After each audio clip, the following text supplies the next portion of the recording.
Trump has also been speaking about the Biosecure Act. He wants the US system to be less dependent on drugs from China. So do you think there's an opportunity here? Rather than fear Trump, is he going to be a lucky mascot? No, I think there's a huge opportunity for India to benefit from the Biosecure Act. Everyone is looking at a China plus one strategy. And in the pharma sector, certainly both the US and India and other pharmaceutical nations, especially in Europe, are very dependent on key starting materials and APIs from China. And we are no exception. So I think we also have that reliance on China for these kind of products. Yeah. But having said that, I think India too is trying to basically pivot from that reliability on China and make its own key starting materials and APIs in a much bigger way.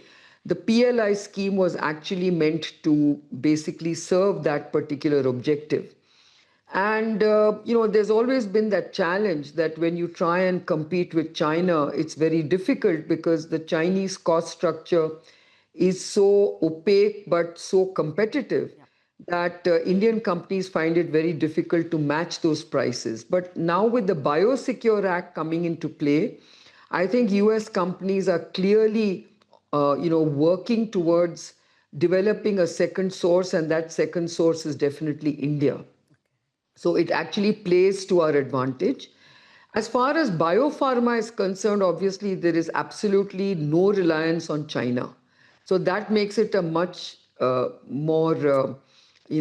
much stronger sector as far as I'm concerned.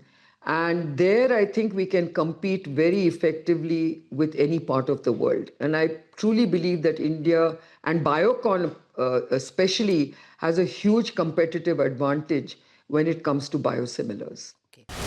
Network 18 is now the clear leader in digital media, with 55% more users on native platforms and social media than Times Internet.